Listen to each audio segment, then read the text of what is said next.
Hey everybody, it's Doodlebricks, and welcome on into the mostly kind of-ish latest LEGO news flash. So, recently revealed were the LEGO Ninjago Seabound sets, and also the Ninjago Legacy sets. So, let's take a look at the Seabound sets first, and then we'll move on to Legacy. Also, a quick note, the Seabound sets will have spoilers for the season in them, so if you haven't watched the season, I would highly recommend you do that before looking at these sets, and I also just highly recommend you watch the season just in general, because it was absolutely incredible. So, let's start off with the smallest set of the Seabound wave.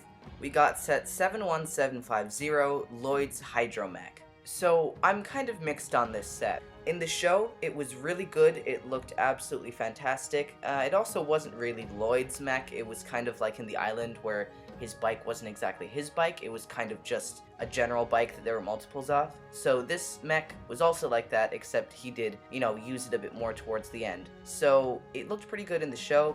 Set form, I'm not too huge on it, to be honest. It looks a bit skinny around the arms and the lower parts of the legs, and that big boat piece on the side just looks really awkward to me. As well as the normal hand and the claw hand both look a little bit awkward as well. The normal hand is very big, and the claw hand doesn't really look like how it did in the show, but besides that, I think it's a decent set, especially for $20. The sword does fit in the scabbard, so that's really cool. The figure selection isn't the best, but I really appreciate that they have the sea amulet in a smaller set as well. To be fair though, it is only a $20 mech, so they didn't really have a lot to work with. Next up is set number 71752, Ninja Sub Speeder. Once again, I'm slightly torn on this one. On one hand, it's another oversized car, but also it is a different shape and it looks quite interesting. Plus it has the fun feature of the wheels kind of turning around to make it a bit more of a sub. Also, it has story relevance, so that kind of makes me want it a bit more. Once again, the figure selection isn't the best in my opinion, but I actually find it really funny how at the front the stud shooters are shown to be lights, which I find kind of funny. But overall, not a bad set, just not my first choice of one that I would buy. Next up is set number 71754, Water Dragon, and oh my god, this has to be one of the best dragons that LEGO has ever made, period. Basically, everything about this dragon looks just absolutely beautiful. From the shape of it, to the wings, to the color, to the head, everything about it I just love. The figure selection is also quite good, coming with Scuba Zane, Prince Kalmar, two of the Hydro Whippers, Merlopian guards, and I think the name is Nia, which is great that she comes in this set, considering, how big of a scene that was, and because I thought she was going to be exclusive to the Temple of the Endless Sea, so it's great to see her in a bit of a smaller set. Oh yeah, it also comes with Zane's little scuba pod, which I think is really cool and cute, and I really like how they're scattering the scuba pods throughout the sets in this wave. My only main gripe, just a very, very small gripe about this set, is that the wings just look a little bit stubby compared to how they did in the show. They look a little bit too short. It would have been cool if they could have been just a little bit bigger, and maybe if you could have folded them back, but honestly it's really not that big of a deal because it still looks fantastic. But that's the only thing that I might change, but even then the wings still look amazing. Also, modifying sets exists, so you could pretty easily do that. Also, side note, the water on the box art looks beautiful. Next up is set number 71755, Temple of the Endless Sea.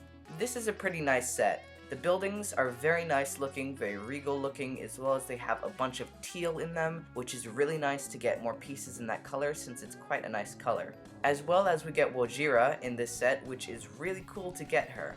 I will say she doesn't look quite as good in the set as she did in the show.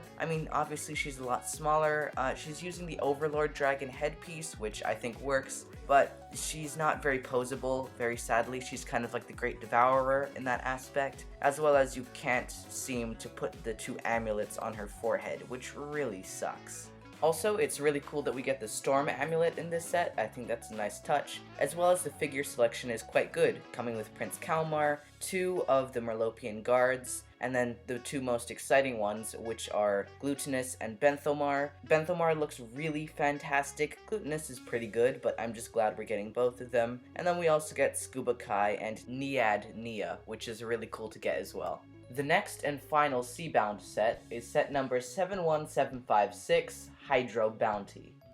This set has grown on me a lot, but overall it's a really good set. It is super long, and it comes with some really great side builds as well as minifigures. Some of the features are that you can put 2 of the subs in the main hall of it, which is a really cool feature. You can put characters in the little cockpit as well, you can move around stuff with thrusters, and the front of the ship separates and becomes a mech, which is really cool. I never saw that coming, and that didn't happen in the show either, but it's a cool feature nevertheless. As well as, you can shoot stuff at the front, and it comes with Prince Kalmar's little chariot with a really cool manta ray piece. As well as there's also the little woo bombs that you can store on the front, and they can pilot the mech, which is adorable. And the figure selection is probably the best in the wave, coming with Prince Kalmar, 1 Hydro Whipper, I'm gonna call them that, 2 of the Woo Bombs, Hydro Cole, Hydro J, Hydro Kai, Hydro Lloyd, Hydro Nia, and Hydro Zane. Now the one problem I have with this figure selection is that Hydro Nia, not her Niad form, but just Hydro Nia, is exclusive to the set, which I really don't like, because this is her season, and even though she has, her other form in 2 other sets, people also want her normal scuba form, and we have this problem where Nia is pretty much the least common ninja figure. She was exclusive to the 2nd biggest set in Prime Empire, and it just really sucks that we don't get more of her normal scuba suit in the other sets rather than the biggest set in the wave. But besides that, I really like the figure selection. I'm glad that we got the Woo Bombs. That was a fun little, scene in the show. And yeah, it's just a really great figure selection. Last thing to note is that it seems like the scuba mask piece is actually 2 pieces, one for the mouthpiece and one for the actual hood piece. Because if you look down to the left, you can see Lloyd in his scuba pod, and he has his hair and also his little mouthpiece, which is really interesting. Okay, now taking a quick look at the few legacy sets we have. First off, let's take a look at set number 71753, Fire Dragon. All I have to say about this is, oh my goodness! This set is absolutely incredible. I love it so much. The reason I love it is because it's a really big dragon. I really love the use of the Junior's Kai Dragon head on it with its new color, and I really like it because of its shaping.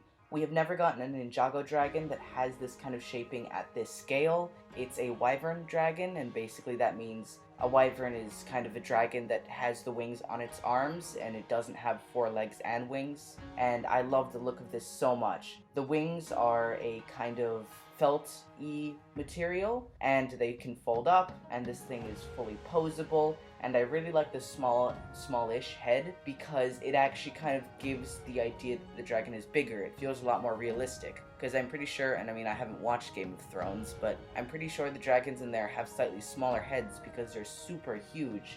It also comes with Legacy Golden Nia, which is fantastic, and after watching the show, I really want that. Besides that, the figure selection kind of sucks, but that really doesn't matter because the dragon just looks incredible. Another interesting thing to note about this is that this is actually the same dragon that appears in the Ninjago Golden Legacy short. Reason being, it has the same tail as it, and it's also just the same shape in general, so that's really cool.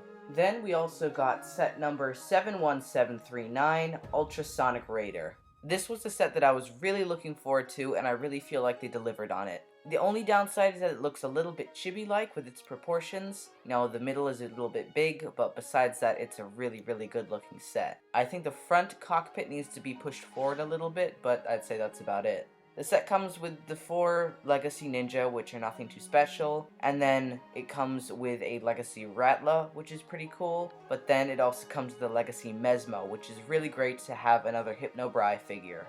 Oh yeah, and it also comes with Legacy Golden Zane, which looks alright. The set has the same feature that the original had, where the back part can come off and fly, and I really like the look of that. It feels a lot more like a flying machine, but it's also kind of mixed with the other kind of revamp of this that came before this, the Ultra Stealth Raider, because the sides pop off to be little motorbikes, and the middle turns into a giant motorbike. And oh my god, the little motorbikes are so ugly. They're so ugly. Oh, I really don't like them, but besides that, it's really cool, and I really like the set.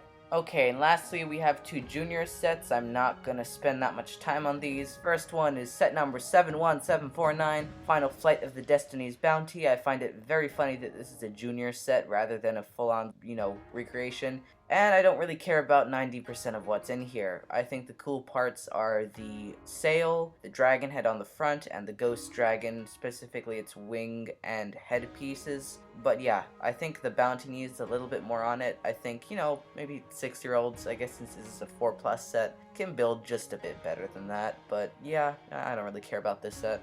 And lastly, we have set number 71734, Kai's Blade Cycle. We already got a good Legacy remake of this, but this is another 4+ set. And once again, I don't really care about it. The bike looks decent, but it does come with another Ratla figure, which is cool to get him in another set, but yeah, I really don't have anything to say about it. Anyway, those are all the Ninjago sets we got so far, and what do you guys think? Feel free to let me know in the comments, and personally, I think you can tell that I absolutely adore this wave of sets. Also, quick spoiler warning for the show, I just want to say one thing about it. Personally, I loved it so much. It was one of the best seasons I think we've ever gotten from Ninjago, and the ending was just so heartfelt and really sad, to be honest, that, man, I think it made everybody cry, but yeah, it was a fantastic season overall. Anyway, thank you all so much for watching the video. I hope you enjoyed, and if you did, feel free to like and comment your thoughts, and I'll see you all later. Doodlebricks, out.